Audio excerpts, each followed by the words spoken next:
Welcome to From Doubt to Drive, Entrepreneurs Only. Join us on an inspired journey through the ups and downs of successful entrepreneurs. Our hosts, Mario C. Bauer and Florian Schneider, will explore how conquering doubt is essential for entrepreneurs to truly unleash drive. By being a part of our community, you too can learn how to propel from doubt to drive. So tune in, buckle up, and enjoy. Hello everyone and welcome to our podcast From Doubt to Drive. Before we introduce our guest Mario, how are you in Sri Lanka? Oh, I'm doing good. I have a bit of adrenaline kick because I did some upseiling and I underestimated the kick out of it. So Natalia was much better than I have been. So I'm after adrenaline, after good tea, ready for the next interview, Florian. When was the last time that you have been to Sweden?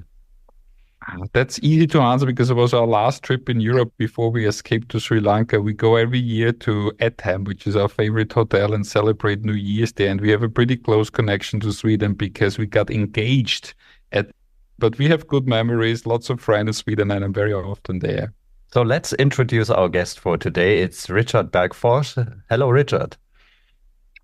Hello. Richard, you are CEO of Max Burgers. I will introduce our listeners to your famous brand and you might jump in if I miss something. It's founded by your parents, basically in the north of Sweden before McDonald's even reached the country. Today you have more than 170 restaurants, more than 7,400 employees. You're doing around 400 million in sales. And you are considered Sweden's tastiest burger. Did I miss anything?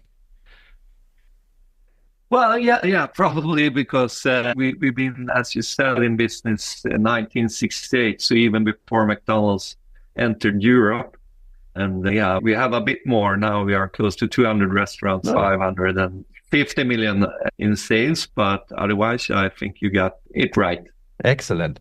So, Max, some of us saw you on stage at the Food Service Summit last year and the year before, even in Zurich. And there you said, Max is part of the problem and we need to be part of the solution. As this is a podcast who actually reaches out to entrepreneurs who fight struggles. What did you mean with that quote? Yeah, well, the food industry is, we all know about the climate change and the problems that's connected to that. And we haven't even started to see the big major problems that will come if we don't do something about it. So the food industry as a whole is responsible for 1/3 of the total emissions of global greenhouse gases. So it's a huge part. So if we don't fix the food system, we will not be able to tackle climate change. And of course, that's a big player in the industry, at least in Scandinavia. We are a big part of the problem, especially since we live of selling beef and cattle is one of the biggest problems in the food industry. There's a lot of problems, but that's one of them. So we try to reduce our climate impact, but also in the meantime, while we are struggling with a lot of different actions, we also do carbon offsetting by planting millions and millions of trees that capture the carbons that we and our suppliers emit. We also try to inspire others. My father founded the biggest environmental prize in the world on the global scale, which every year gives out $2 million to companies and people within the food industry that has solutions for these problems. So we it's called Food Planet Prize and will be handed out this year in end of June actually. Mm-hmm. Your company became even carbon negative because you planted so much and things like that. Is the way you with Max Burgers tackled this global problem? Is that something that is also how you do it as a person, that you not only solve the problem, that you want to do even more if you're facing problems? That's the environmental sustainability approach has been around in our companies basically since it founded. So it all comes from my parents from the beginning, but of course they raised me hopefully good, and so this is a big part of who we are as a company, but also as people. I mean, today it's my father passed 2 years ago. So today the company is owned and run by me and my siblings. And we all are very engaged in this matter and feel that we need to take the responsibility, do as much as we can do. We cannot solve everything, but we can solve some things and try to be a role model. And I mean, I guess that's a luxury when you are a family company, as we are, that we don't have any outside stockholders that we have to deliver these quarterly results. We can make decisions that is often quite costly and maybe will never be profitable, but we are doing it because it makes us feel good as owners. So we are not really trying to maximize the profits. We are trying to optimize them, to have a balance between different aspects of doing business. Richard, I have a follow-up question, because when you talked in Zurich, it was quite impressive when you laid out what you have done, and you were very open how bad it was and how good it is now. And you encouraged all of us sitting in the audience to do the same. But you just said before, you have the luxury of being a family company and reporting to yourself or to your siblings. If there's entrepreneurs out there who want to do something good and who wants to go for the long way to protect climate and environment, but obviously have the short-term pressure of shareholders and performance, etc., how would you encourage them to do that? What's the tool set of the Richard to guide us who have the boards and who have the investors to still do it? The compromise or the way to do that, Richard? Yeah, well, I think first of all, you need to really understand what the problem is. I mean, in terms of what your company is, the challenges that you face and what effect the company has. So that's probably the first. And then, I mean, we didn't do everything at once. It's been a road for many, many years. So I would suggest that once you know the problem, try to identify one or two factors where you really can make a difference and then start with them. But you don't have to do everything at once. So start small. Then the third, I think, is really to talk about it and market it, because I'm quite sure that it doesn't need to only be costly. It can actually generate profit at the end if you are smart and clever and do the right thing and then try to tell the consumers about it. I mean, a lot of consumers are very aware today and would rather go to a business or shop at this business that takes responsibility versus one that doesn't. So it can actually be a unique selling point compared to your competitors. That's at least what we have experienced. It's something that makes us stand apart, and the consumers that knows about it, they tend to really love us and favor us versus our much bigger competitors. Richard, I want to come to another topic, which is running or being involved in a family business. As you said, your parents set up the business, you took it over, you run it together with the siblings. We had another very strong entrepreneur here in the podcast in episode number 3, and he was very brutal and gave this quote, family second, business first. I want to dig deeper into that with you. If you run a family business, how much does the day-to-day struggles go into the family life? How do you balance the family business pressure? How do you handle running it together with your siblings? Can you tell us a little bit, and maybe there is another truth than the very brutal sentence which was given to us, which is family second, business first? How do you see that, Richard? Well, we always or used to say in our family that blood is thicker than water. So for us, it's actually the opposite, that family comes first and then the business second. The most important thing is family and health. And the business is there because of we like it and we enjoy the business and are passionate about it, I think it's very important to have a healthy and sound relationship within the family. Sometimes do things that might not be the best for the business, but it's the best for the family. And that's how my father taught me and my brother, that family is the most important thing. And we try to live by it. Of course, now it's not easy always, and business tends to get involved in family, especially when my father still were alive. We talked. It was hard having a private conversation because we always tended to talk about this, which we all love and enjoy so much. Today he passed, and now we are four. So it's me and my middle brother. We've been working together since we were like 10 or 11. So we know each other's strengths and weaknesses quite well. I would say we are on the same page. And then we have two half siblings. One is 25 and just started at the office. And we have a sister that's only 11. So, of course, she hasn't started yet. She has more time. But, Richard, did you establish with your brothers some rules, not that the business problems overwhelm the family? Because you said when your father was still alive, it was more dominant. Do you have any set of rules, or how do you separate that? Is there anything you can pass on to our listeners, how to do that? The Swedish way, the Max Bergers way. We all have been involved with a international network that's called Family Business Network in Sweden, and they have done a lot of courses, and I'm even on the board of that, the Swedish organization, of the Swedish chapter.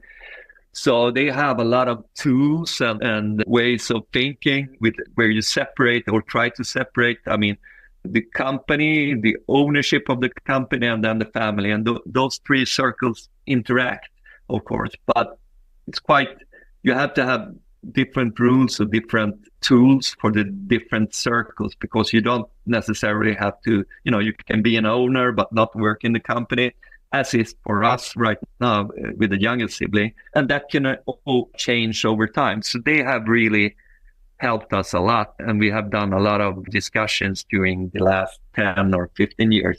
But of course, it's a constant. I guess the number one thing is to communicate and try to be as open and frank as possible to each other, and really try to understand each other's aims, goals, and struggles.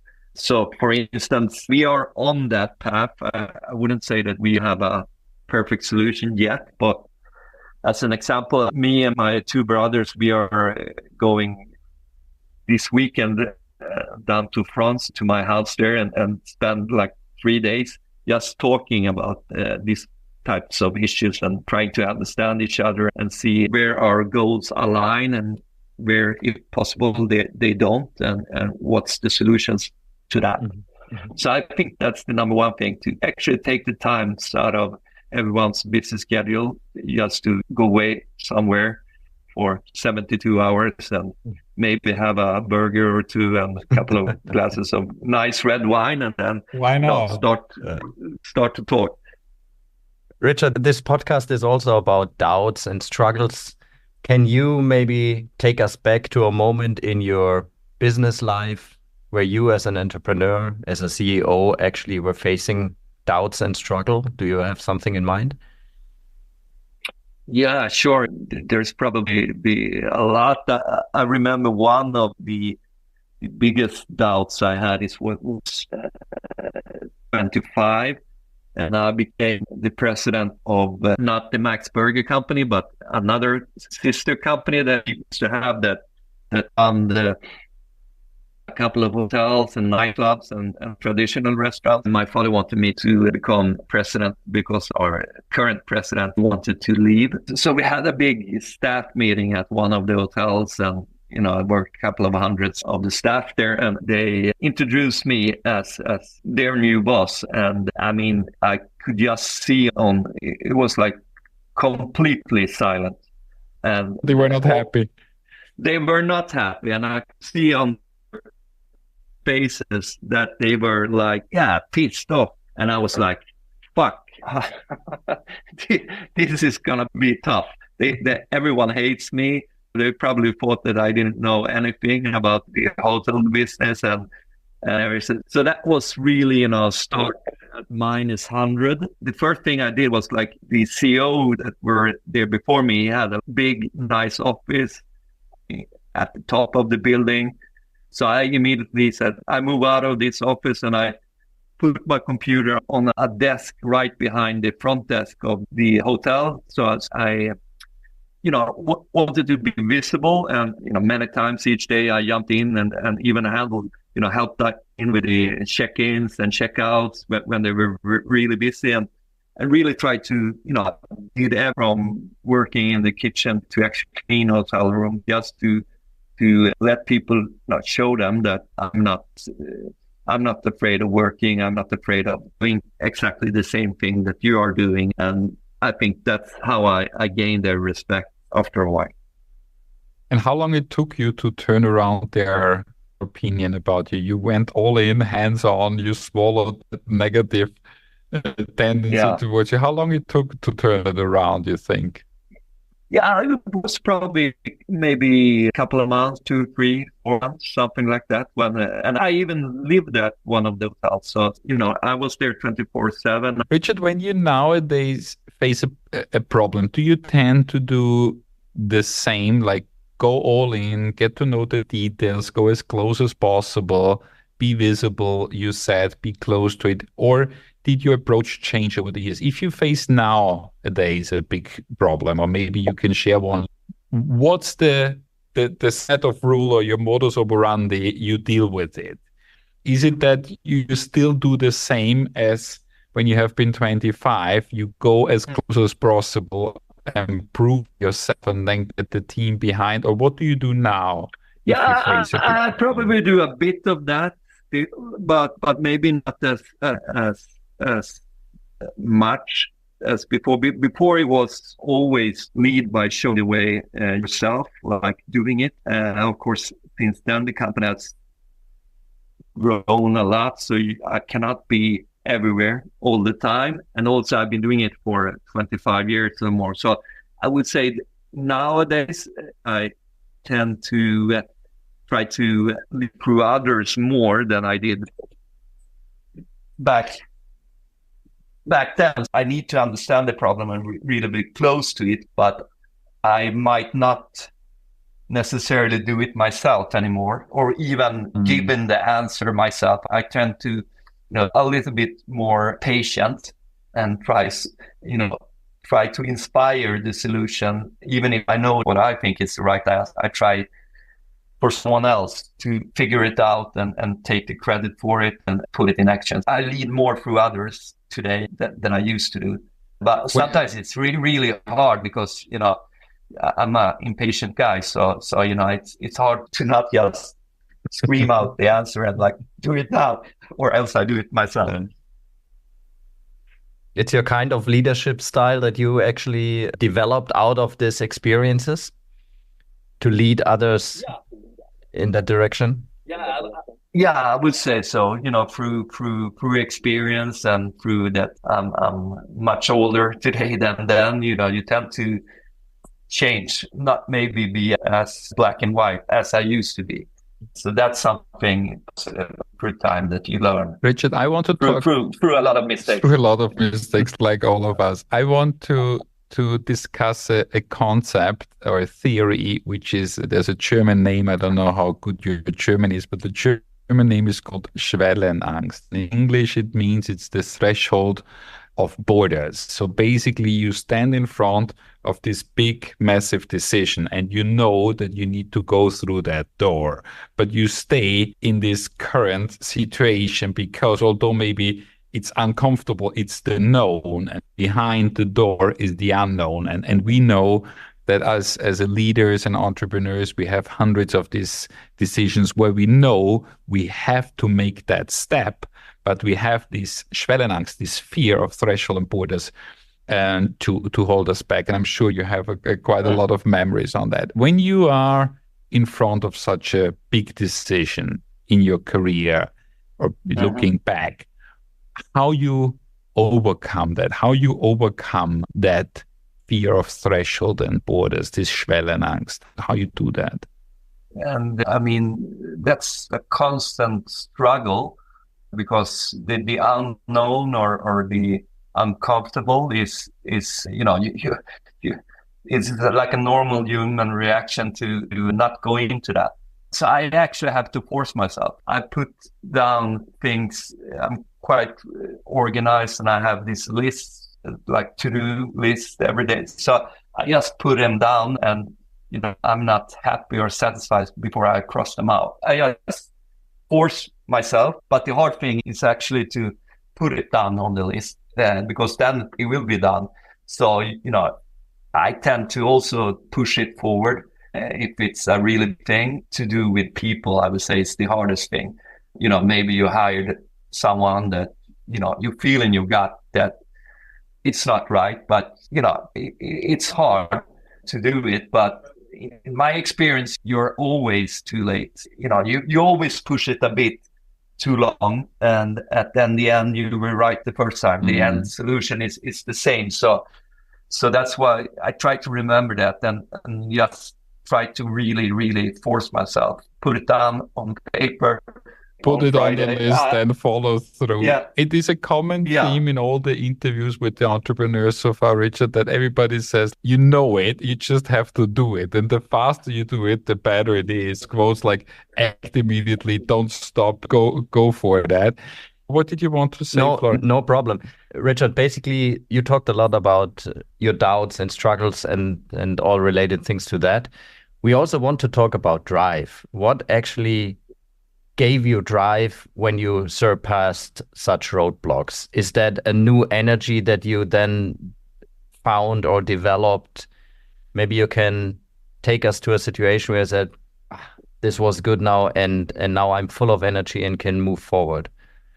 Yeah, there's actually very few things that give such joy and energy as crossing things off the list, especially big, hard things. It's really a nightmare. But once you have done it, it gets so much energy because you have actually accomplished something.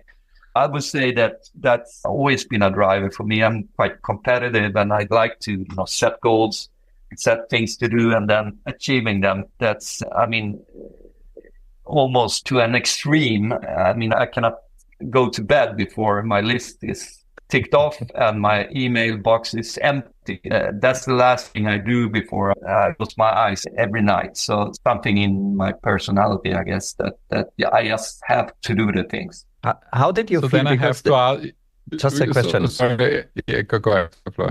Because we started that interview with the quote and your carbon negativity in your company. How did it feel when you did the math and you actually surpassed from being carbon neutral to carbon negative? Was that not something where you say, we achieved something together as a company, let's move on, and now the next step will be XYZ? Yeah, of course. And it was, but honestly, I would say that I'm not super good at celebrating our victories or our achievements. It's just something that I feel good about myself. I tick them off, but then I'm really impatient. So I'm off to A, B, C, D. I'm already moved on once we achieve our milestones. So then it's always something new, a new big problem or a new bigger challenge or whatever. So I'm struggling myself sometimes to actually be more in the present. I don't look back very often. I always look forward. I guess it's quite good for me as a business leader, but for me personally, it's a bit of a struggle that you're always somewhere else than where you're supposed to be. I think there's a lot of literature out there, and we heard a lot about in other podcasts about leaders and entrepreneurs who always or visionaries who always live in the future. That comes also with a lot of challenges, as you said before when I interrupted, because you talked about this list and to cross out of the list and to empty your outbox. And it led so nice to one of our favorite questions, which is what keeps you up at night. And for you as a leading a mission-driven company, as you said, for you, the carbon footprint you leave behind, the climate change seems to be a big thing. And I guess that's in your head. But let us in a little bit in your head at 2, 3 o'clock a.m. If you cannot sleep, what's normally going up in your head? What keeps you up at night, Richard? What are the big things where you say, this still my sleep? Yeah, I would say, I mean, the situation where we as a planet are today with the climate change, but also conflicts all over, that's something that keeps me up. The direction we are heading is not looking too bright. But I mean, more on a personal level, it's often, if there's it's 99% something personal in terms of relationships with other people that are conflicts or someone that has failed your trust or things like this, or people to people issues that you are, angry or disappointed with someone else, especially if it's someone that you are close to or like that, then those issues can really spin in my head. Richard, before I come to the last question, I want to say something personal, because for me, when we have been speaking in Zurich about your change of the company and how you became part of the solution and not part of the problem, I thought like you inherited a burger chain, and that's probably the worst thing what you could be given if you think about environmental impact. And instead of taking that and keep on running it, you and your siblings and your leadership obviously took that change. I think you have been holding very politely but nice the mirror towards all of us entrepreneurs in the room and said like, there is something you can do. And I remember you even offered and said, come to me, I give you a coaching call, I give you access to my people. We can teach you how to make that change. And it's so great to have leaders out there. And we had another strong leader out of the Nordics with Mette from Too Good To Go, who are not just running profitable, great brands, but who actually doing an impact. So as you're not good in celebrating, Richard, let us celebrate you and give you the applause you deserve, because it's really incredible what you're doing. And I think how the brand is perceived in the countries where you're active shows that the guest at the end of the day pays back that effort with loyalty and admiration to the brand.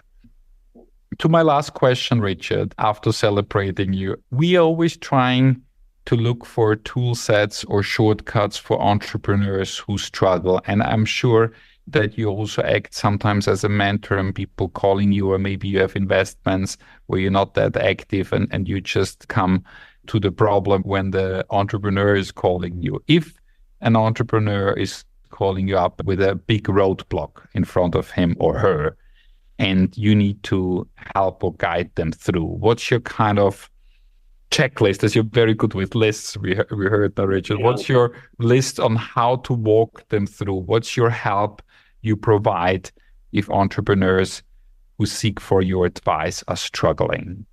How is Richard helping?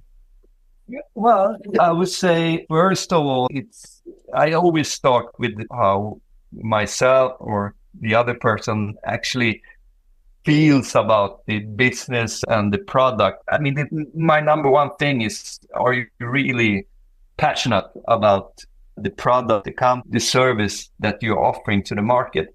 Because in my world, it's I don't know how to do it if you're not passionate. Then I would say sell it. You really have to love it, live the brand, love the product.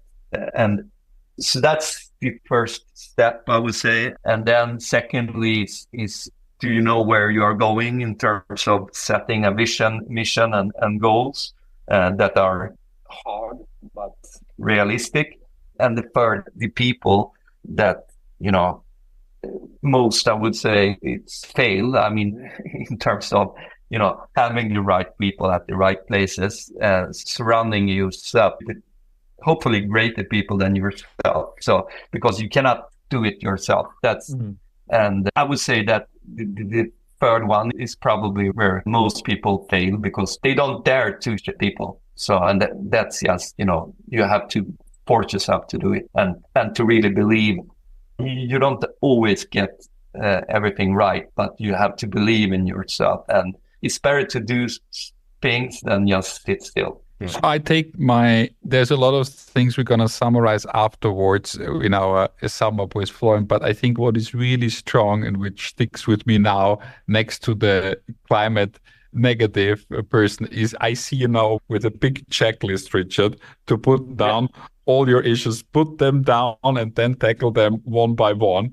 Thank you so much, Richard, for taking the time. We're coming towards the end of our podcast. I think it was amazing learning shared by you. Thank you for being so transparent with it, and see you soon in one of your restaurants, I guess.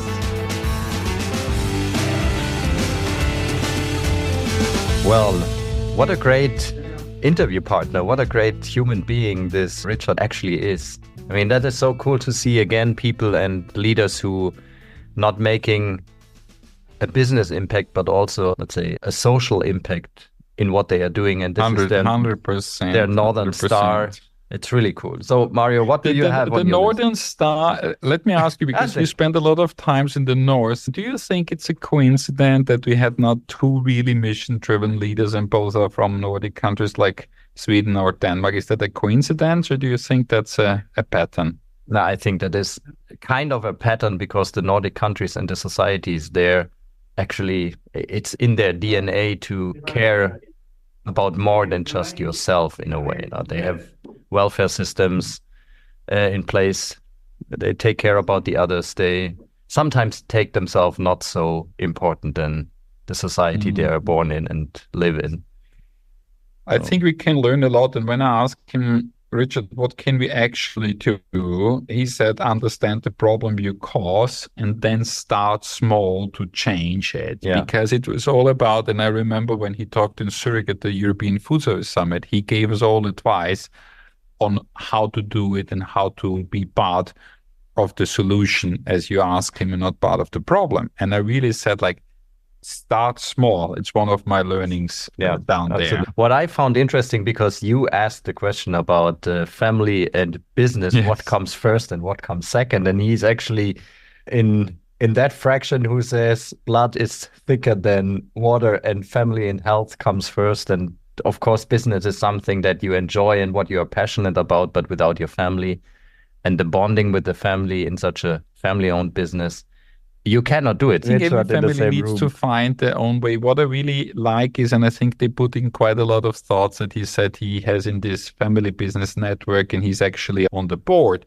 communicate open within the family, because he said there is 4 siblings and the father passed away, but now there's 4 siblings and there's quite an age difference, as he shared. Right. They need to form the way, like where do they have the same visions, where they maybe have another one, communicate. That's definitely true. The next thing what I have was really funny. When you ask him, it says like, what was your first big problem you faced? And he talked about when he was 25 years old and he took over this company within the family with the hotels. Everyone hates me because he showed up as the son of the owner, 25 years old, and he needed to basically work from -100 up. But he gave us quite a lot of ideas on if you have a rap star and everyone hates you in the room, if you do it right. He turned it around quite fast. So what was your note, what he did right, Florian, in this time? What he said, you need to understand the problem and lead through others. He pointed it out more than once, how important it is to give problems also into other hands. And surround yourself. Don't scream out the solution immediately. Hold back. Surround yourself with people that are greater than you in what they are doing.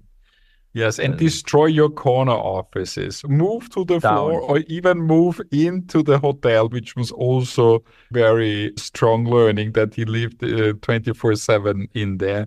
Yeah. What else you have on your notes, Florian? I mean, it's interesting because in all the talks we had so far, we always come to a point where we ask them or where we discuss is how do you come to your decision taking and making, and do you follow your guts or do you do it by data? And he actually said, do the list. He's obviously a very structured. Put it on the list. He said he needed for himself, and that you are always too late, and that he wants to check the boxes being finished by night before he goes to bed. And I think this is also a great learning from all talks we had so far. And you mentioned it also, I think, during the interview. You have to take a decision, and you rather take it earlier than later.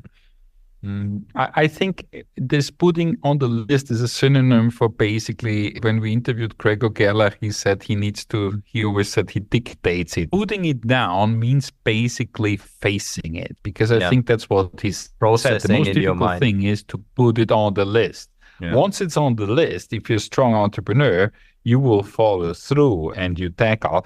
What I found a little bit sad is, if I have such a list and you ask him and you finally accomplish this big goal, to celebrate. And he said, I'm not good in celebrating. He's humble. He's a very humble, rather introvert entrepreneur out there, but put it on the list and then, guys, celebrate it if it's all off the list. Yeah, there's nothing more to add.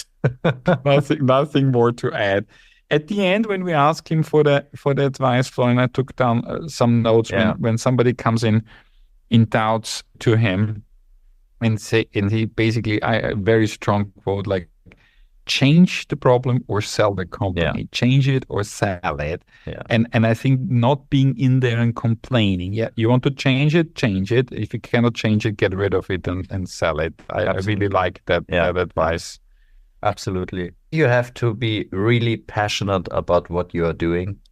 Mm-hmm. You have to love it. Yes. Mette also said, is the passion still there, like a marriage counselor? And I think the last one, Florian, is really surround yourself with the right people. Surround yourself with the right people. You cannot do it by yourself. I think that's a very strong sentence. You cannot do it by yourself. So guys, after this podcast, take a piece of paper, sit outside somewhere, reflect, and put it on the list. Whatever is in your head to tackle, put it on the list and make it like Richard. Don't go to sleep before you tackle the risk. That's our advice given via Richard to you in this podcast from Doubt to Drive. And if you are in the Nordics, go and have Sweden's tastiest burgers. Goodbye, guys. Take care. Bye-bye. Wow, we hope you've enjoyed this episode as much as we did. But sharing is not just caring, it is also empowering. So recommend this podcast to fellow entrepreneurs who might need a dose of inspiration. And don't forget to hit the subscribe button so you'll never miss out on future episodes. Thank you for being part of the community from Doubt to Drive Entrepreneurs Only. Mario and Florian are already gearing up for the next episode. Until then, stay tuned, stay driven, and we'll be back next week.